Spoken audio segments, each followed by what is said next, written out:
বর্ণনা করেছিলাম, আমরা সেগুলোর প্রতিবাদ জানিয়েছিলাম, আমরা বিচার চেয়েছিলাম, কিন্তু মাত্র 5 দিনের আমাদেরকে আবার প্রতিবাদ সমাবেশ ডাকতে হবে, আমাদেরকে আবার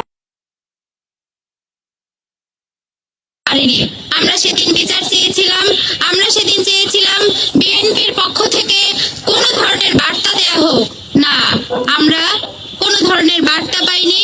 আমরা হতাশ হয়েছি, আমাদেরকে ভয় দেখানোর চেষ্টা করা হচ্ছে, আমাদেরকে ঘরে বন্ধ করে রাখার চেষ্টা করা হচ্ছে।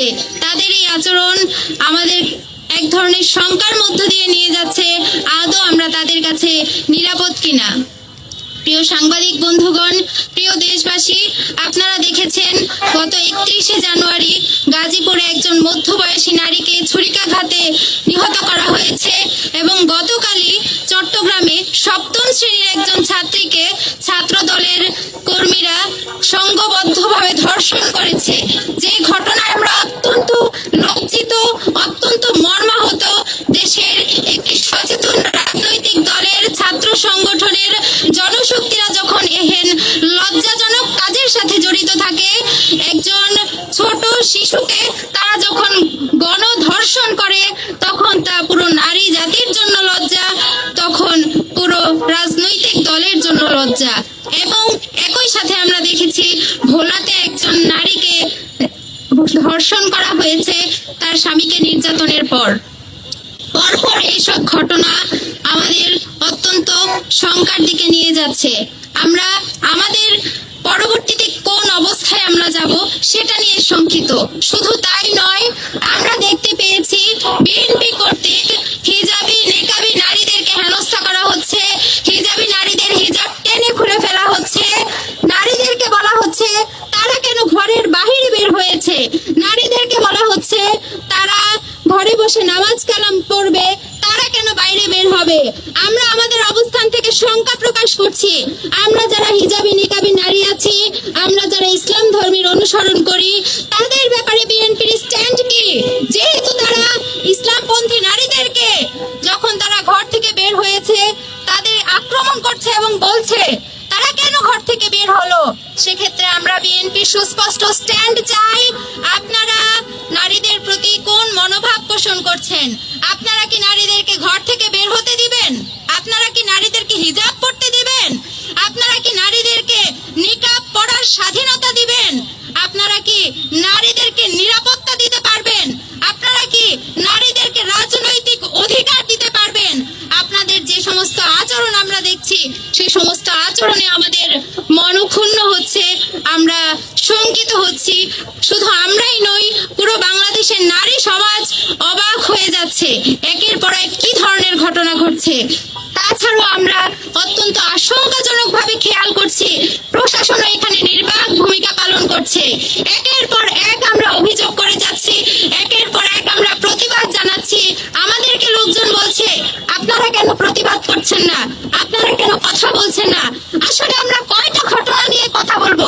আসলে আমরা কতবার প্রতিবাদের জন্য গর্জে উঠবো? আমরা বারবার প্রতিবাদের জন্য গর্জে উঠছি, আমরা বারবার কথা বলছি। একটা ঘটনারও সুস্পষ্ট তদন্ত হতে দেখিনি, একটা ঘটনারও বিচার হতে দেখিনি, শুধুমাত্র গ্রেপ্তার করা পর্যন্তই সীমাবদ্ধ। গতকাল চট্টগ্রামের যে ঘটনাটি ঘটলো, আমরা দেখেছি ছাত্রদলের একজনকে গ্রেপ্তার করা হয়েছে, যেখানে চিহ্নিত দোষী ছিল 3 জন। তাহলে বাকি 2 জনকে কেন গ্রেপ্তার করা হলো না? যাকে গ্রেপ্তার করা হয়েছে তাকে আপনারা কি ধরনের শাস্তি দিবেন সেটাও এখনো জাতির সামনে স্পষ্ট নয়। প্রশাসনের এরূপ নির্বাক ভূমিকায় আমরা শঙ্কিত হচ্ছি। আপনারা কোন ধরনের চাপের মধ্যে আছেন কিনা? আপনারা কেন নিরপেক্ষ ভূমিকা পালন করছেন? আপনারা কেন আপনাদের জায়গা থেকে বিচার করছেন না? এই সার্বিক পরিস্থিতিতে বাংলাদেশ ইসলামী ছাত্রী সংস্থার ঢাকা বিশ্ববিদ্যালয় শাখা বিক্ষোভ কর্মসূচির আহ্বান করেছে। আমরা এই বিক্ষোভ কর্মসূচির মাধ্যমে পুরো দেশবাসীকে জানাতে চাই, ক্রমাগতভাবে বিএনপি এবং ছাত্রদল থেকে নারীদের প্রতি যে সহিংসতা খুন করেছে, ইতিমধ্যে তারা গণধর্ষণের মতো জঘন্য কাজে জড়িত হয়ে